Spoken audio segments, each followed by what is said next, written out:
Ang ika-4 na simbahan na aming pinuntahan ay ang Diocesan Shrine of St. Augustine na kilala rin bilang Parish of Santa Cruz. Isang makasaysayang simbahan sa Tanza, Cavite na itinatag noong August 29, 1780. Ang simbahang ito ay nakatuon kay San Agustin na tinatawag ding Tata Usteng at ang banal na krus bilang pangunahing patron. Ang simbahan na ito ay idineklara ng National Historical Commission of the Philippines noong May 3, 1980 bilang bahagi ng faith tourism ng lalawigan ng Cavite. Ito ay dinarayo lalo na tuwing mahal na araw. Ipinagdiriwang sa bayan na ito ang kapistahan ng kanilang patron taon-taon. Ang simbahan na ito ay nasa ilalim ng jurisdiction ng Diocese of Imus at kilala sa pagiging isang mahalagang lugar ng pagsamba at kultura sa naturang komunidad. Hindi na kami nakapag-video pa sa harap ng simbahan na ito dahil naabutan naming may ikakasal at mayroon ding nagaganap na binyagan sa loob ng dambana. Kung nais niyong bisitahin ang San Agustin Church, pwede kayong sumakay ng jeep o mag-tricycle mula sa simbahan ng Gentry papuntang San Agustin Church dito sa Tanza.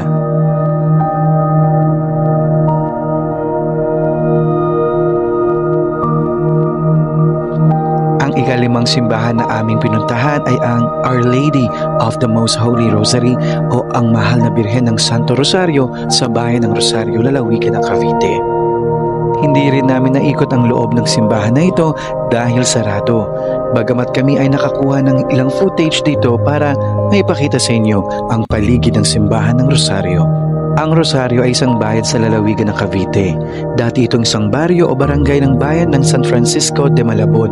Ngayon ay kilala bilang General Trias. Ang pangalan noon ng lugar na ito ay Salinas Marcela dahil sa industriya ng evaporate ng asin noong panahon ng mga Kastila at kasalukuyan ay ginagawa pa rin ito. Kalaunan ay binago ang pangalan nito sa tawag na Rosario bilang pagkilala sa Virgen del Rosario de Caracol na patrona ng Rosario, Cavite.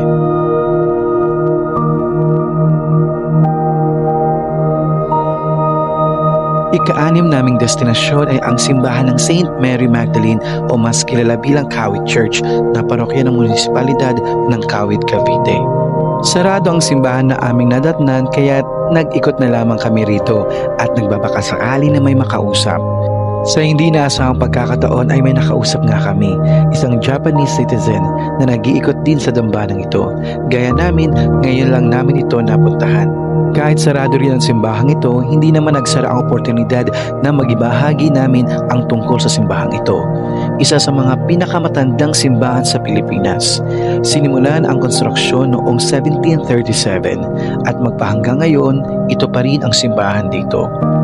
Ipinangalan ang simbahang ito kay Santa Maria Magdalena, isa sa mga alagad ni Jesus, at ito ay huling naayos noong 1990.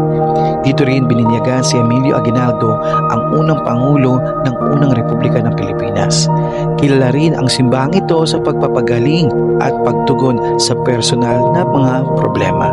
Simple ang disenyo ng simbahang ito, ngunit makabuluhan ang nilalaman nito na imahe ng patrona, si Santa Maria Magdalena.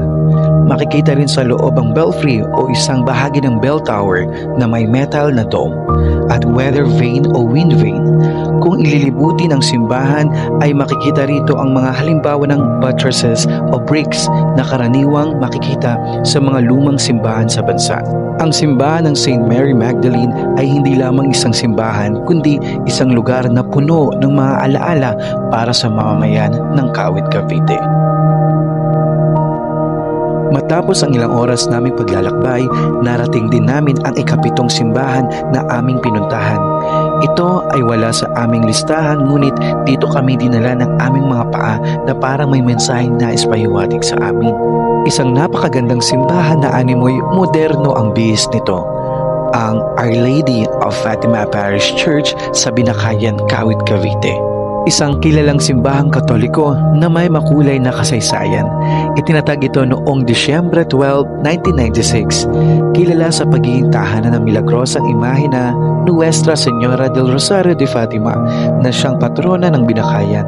Ang simbahang ito ay may natatanging disenyo kabilang ang isang open-air altar na nagpapakita ng malaking groto ng Our Lady of Fatima kasama ang 3 bata na sina Lucia, Jacinta at Francisco. Dito rin namin nakilala si Ate Tintin na siyang nangangalaga rin sa dambana. Napakaganda ng disenyo ng simbahang ito. Nakaikot sa altar ang mga upuan ng mga mananampalataya na mahalin tulad din sa isang chapel sa Glorieta, Makati. Ang Our Lady of Fatima Parish Church ay pinangangasiwaan din ng Diocese of Imus. Kapag ito ay inyong napuntahan, talagang mararamdaman mo ang nakaka-relax na ambience na kahit anong pagod mo pa ay tila mapapawi nito dahil sa presko ang hangin at ang pagiging peaceful ng simbahan ito. Dito rin magandang gawin ang mahalagang seremonya sa simbahan gaya ng kasal, binyag at iba pa.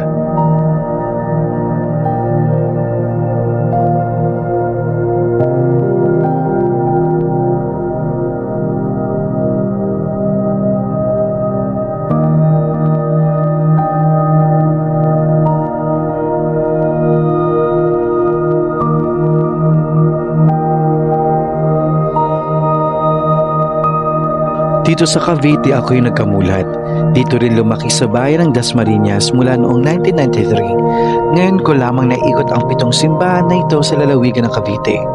Mula Naik Church, papunta Maragondon Church, ang simbahan sa General Trias, sa Tansa, sa Rosario at ang 2 simbahan sa Kawit, Cavite ay unang pagyapak ko at ito ay habang buhay na magmamarka saan man ako magpunta.